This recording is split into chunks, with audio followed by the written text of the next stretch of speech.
Fala pessoal, William aqui. Bom pessoal, seja bem-vindo a esse vídeo. Se você gosta de programação, inteligência artificial, considere se inscrever, que eu vou tentar em todo o vídeo trazer algum tipo de conteúdo sobre desenvolvimento de software. E eu vou tentar sempre trazer uma noção de mercado, né? Porque estou atuando há alguns anos já no desenvolvimento. Estou aproveitando a onda da IA, mas talvez um pouco diferente do que a grande maioria tem explicado, ensinado aqui nas plataformas do YouTube, né? Grande parte, ela, conforme você vai estar vendo aqui nesse vídeo, muitos estão pregando, né? Estão trazendo que a IA vai substituir ou já substituiu e que pessoas estão desenvolvendo software. Um exemplo, um auxiliar administrativo, ele precisa aprender a mexer em ferramentas de vibe code, porque ele vai criar suas próprias ferramentas no seu setor, né? Eu vejo isso como algo muito distante, tá? Principalmente por já ter trabalhado em grandes empresas e visto como que funciona, né, um setor de uma empresa, e eles estão muito mais envolvidos no seu dia a dia ali do que ter que aprender uma tecnologia nova ou ter que criar outras coisas. Então, eles pensam mais em otimizar, né, o seu dia a dia, né? Já fui essa pessoa do administrativo, né? Por 8 anos eu trabalhei nessa parte do administrativo, na parte da gestão, observando tudo que acontecia no meu setor e tentando otimizar o meu setor, né? Então, por isso que eu vejo que pode existir alguma situação, algum auxiliar administrativo que vá criar suas próprias ferramentas? Pode, mas eu acredito que o mercado ele não está indo por esse caminho, tá? E vou mostrar aqui também algumas questões sobre a complexidade, né? Sobre o que algumas áreas que o a IA, ela dificilmente vai substituir, tá? E vocês vão ver que grande parte disso aqui que eu vou mostrar é um conhecimento, mas junto com o conhecimento é também um pouco de experiência, né? É um pouco ali de quem já fez, de quem já percorreu aquele caminho e que somente ter a IA não faz uma pessoa por osmose, né? Aprender todos esses passos que eu vou mostrar aqui, tá? Então, vamos lá, pessoal. Eu vou mostrar algumas coisas que a IA dificilmente vai substituir, tá? Claro que algumas aqui, em partes, é possível sim a IA ter uma skill ali dentro de um anti-gravity, dentro de um codex, algum tipo de skill pode substituir algumas coisas técnicas aqui, mas eu acredito que no macro vai precisar sempre ter uma pessoa, vai precisar sempre ter um consultor, um analista de sistemas, né?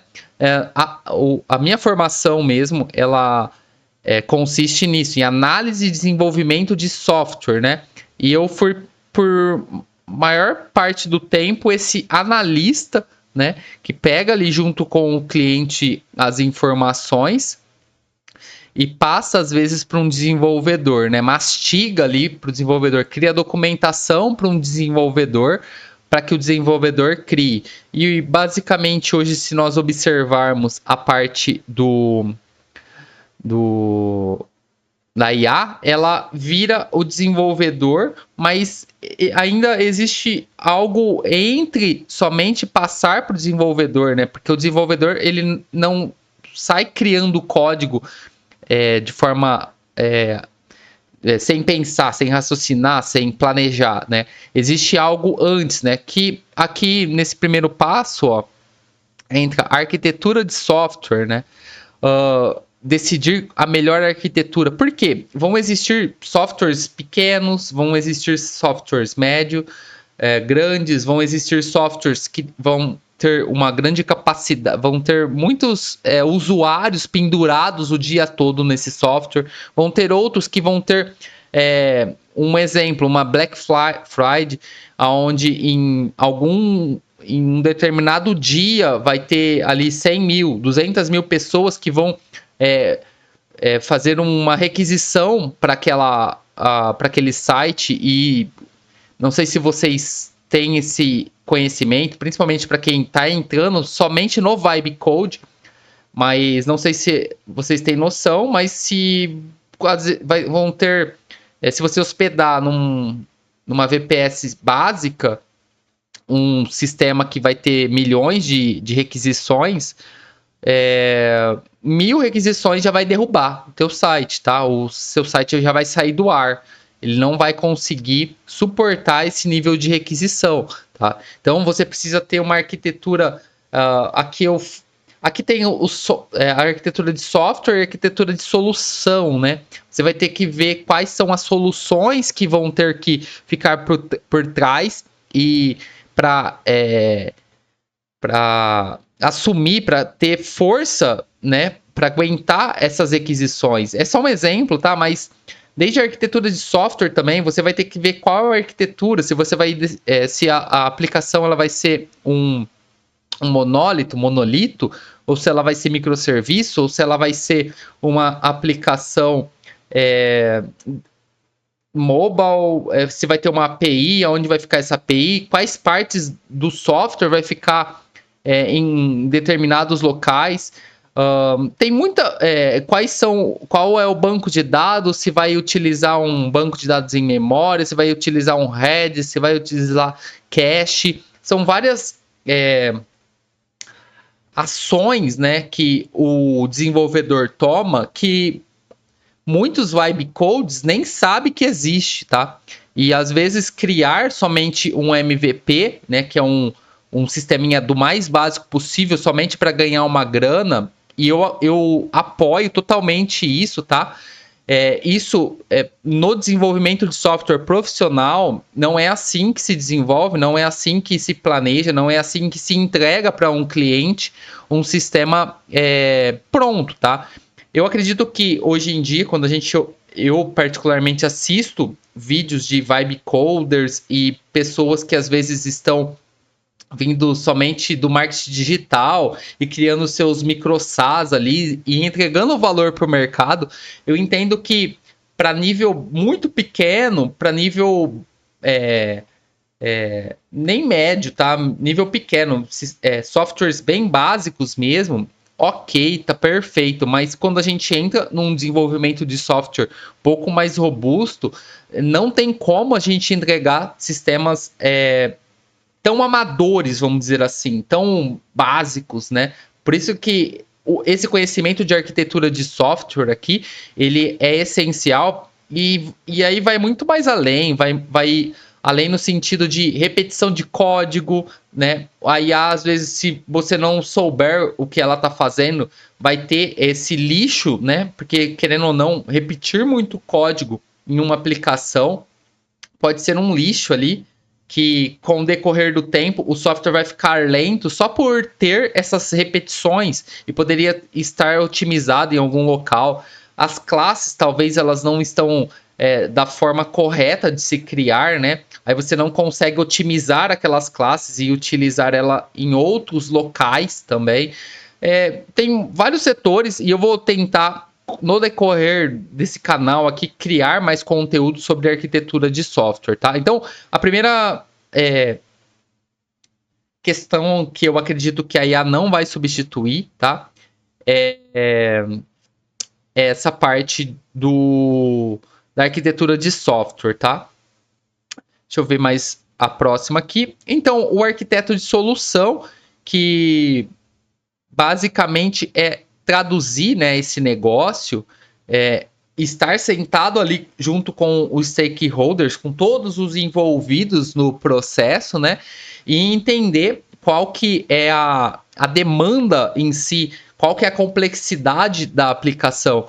Porque atualmente eu tenho observado bastante pessoas de diversas áreas vindo para parte da construção de software, né? Vindo para a parte do desenvolvimento de software, mas muitos eles não têm uma compreensão, às vezes, ou do negócio muito em si, ou também não tem uma compreensão da tecnologia que ele vai utilizar, né? Porque existem tecnologias que elas são melhores para determinadas ações.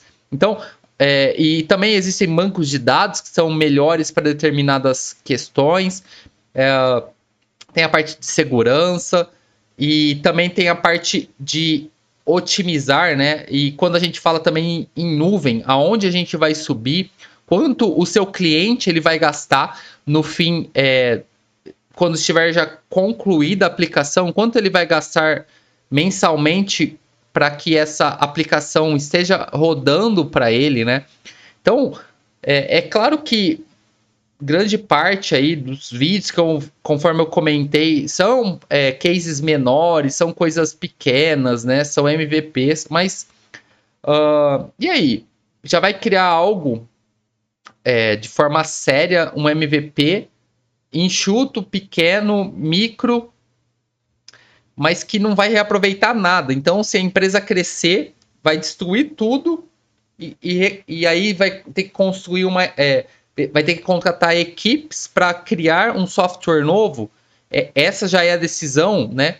Que vai se tomar desde o início da empresa. Não vai reaproveitar uma linha de código desse MVP que foi criado por IA, né? Sabendo que dá para utilizar a IA já para criar uma aplicação de forma robusta, né? Desde o início, mesmo na parte do MVP, e reutilizar esse código caso a empresa cresça, evolua, dá para reutilizar esse código e com uma arquitetura muito melhor. Então, tem essa parte aqui da questão da arquitetura, né? Ó, o arquiteto não só desenha, ele resolve conflito em áreas, custos, prazo e expectativa, né? Prazo, pessoal, prazo, mesmo com o IA, o arquiteto de software, e eu acredito que hoje em dia está nessa parte da migração aí, de entender, utilizando IA, qual que é a velocidade que vai dar para se criar software a partir de agora, né? Isso com certeza vai mudar, tá? E eu sou a favor de utilizar sim ali no código, na parte final, somente utilizar IA, mas de uma forma bem elaborada, né? Com prompts bons, com rules, com com tasks bem definidas, né, para que a IA construa de uma forma assertiva, tá? Escolher ferramentas, né? Eu acho que vai muito também do arquiteto de solução aqui, vai também essas ferramentas que vai se decidir com o decorrer do desenvolvimento. A ferramenta não é só tecnologia, é estratégia, porque vão ter situações onde você pode criar algo já do zero, gastando muito, e às vezes pode gastar somente a mensalidade da sua MVP, né? Onde vai estar a sua aplicação. Alinhar com os stakeholders, né? Entender o que o cliente quer e o que ele precisa. Não sei se vocês já. Eu acredito que é uma. É uma. É um desenho muito famoso que todos os meus professores, muitos dos meus professores mostravam pra gente, né? O que o seu cliente pede e o que você entrega, né? Aí tem aquele desenho famoso da, da árvore com um balanço, né? E deixa eu ver se eu encontro aqui.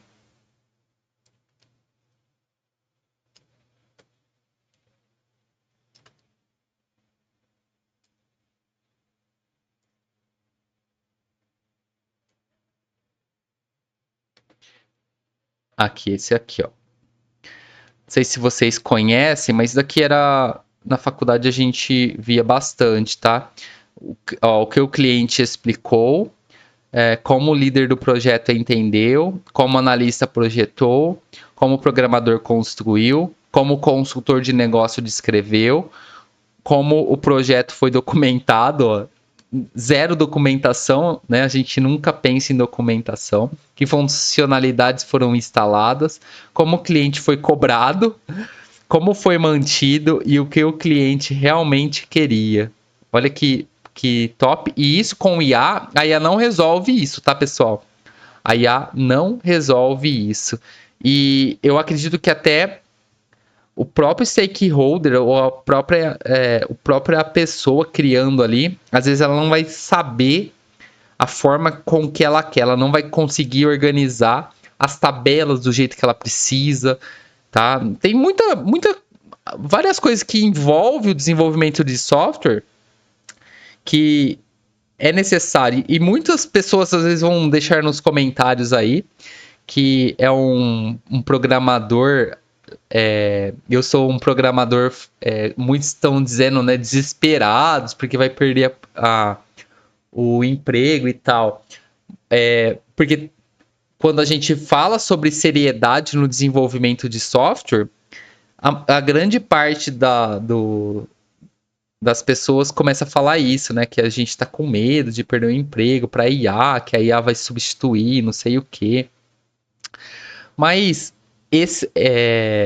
entender tudo isso no desenvolvimento de software é essencial, tá? Se a gente criar, der um prompt ali, criou, a IA criou, a gente entrega para o cliente, mas sem uma garantia nenhuma, né? E também a gente não sabe se aquilo ali é realmente o que o cliente precisa ou não é, tá? Que é o que mais não que é o que mais acontece, mas os professores davam muitos exemplos sobre coisas erradas que eram entregues para o cliente. Eu acredito que a IA não vai resolver esse problema, tá? Desculpa. Ó, prazo de acompanhamento, depois, e tem o pós também, né? Tem a implantação, tem o treinamento para o cliente, tá? Essas coisas elas não vão desaparecer do software. Essas coisas vão continuar existindo.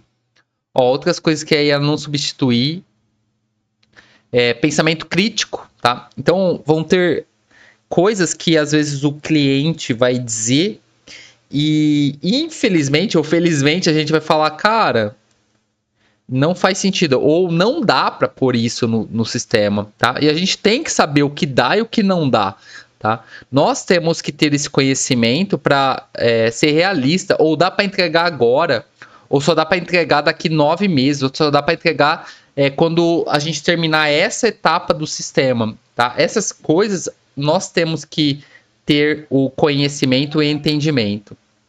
Entendimento do negócio, tá? Então, é o DDD, o famoso DDD, tá? Que hoje tá muito em alta, já está há alguns anos, tá?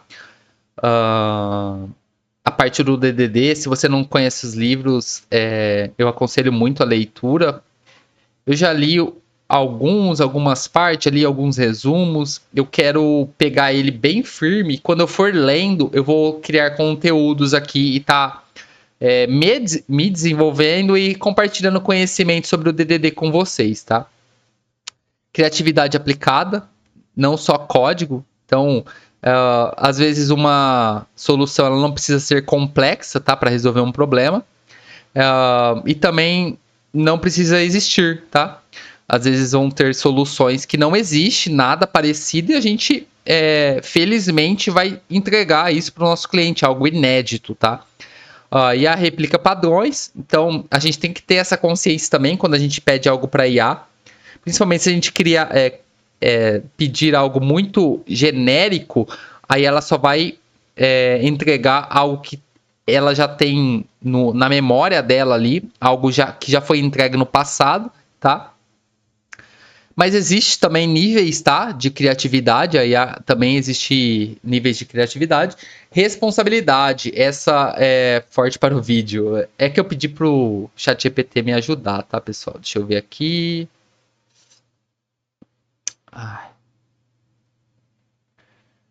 Responsabilidade, a IA não sabe o que você conversou com o seu cliente, tá? Não adianta você xingar ela, falar se você fez a ligação uma semana e você prometeu que ia entregar na segunda-feira e não tá pronto, ela não tem nada a ver com isso, tá? Quem negociou foi você, tá? Engenharia de trade-offs, tudo em um software é escolha, então existe as questões da performance, do custo, velocidade versus qualidade. Isso daqui também é o que pega bastante e o que os vibe coders novos não têm a menor ideia do que significa, né? Se é melhor, se é só velocidade e que tipo de velocidade, se o software é veloz ou o desenvolvimento é veloz. Então não existe solução perfeita, existe a menos pior para aquele momento. Então, aqui eu só quero deixar essas questões. IA não substitui desenvolvedor. O que a IA substitui? Quem executa. Isso realmente é verdade, principalmente se nós soubermos detalhar o que a gente precisa, a IA ela vai conseguir fazer na maioria das vezes, tá? Por que eu digo na maioria? Porque eu, particularmente, já criei mais de 10 sisteminhas com IA, mas algumas coisas ela não cria, tá, pessoal? Tem tecnologias que ela não foi treinada para aquilo e ela não vai entregar isso, tá? Então, quem pensa fica mais valioso. Então, aprender base, aprender essa parte que eu comentei de arquitetura de software, engenharia de solução, todas essas bases aí, ela vai te dar muito mais valor no mercado, tá? Então, espero que você tenha curtido. Se ficou alguma dúvida, se eu falei algo muito errado, deixa aí nos comentários. Vamos tentar conversar e crescer junto. Por um desenvolvimento de software mais consciente, um desenvolvimento de software melhor, e que a gente cresça junto com a IA, né? E que nós não fique dependentes da IA, tá bom? Beleza? Tamo junto e até a próxima, pessoal.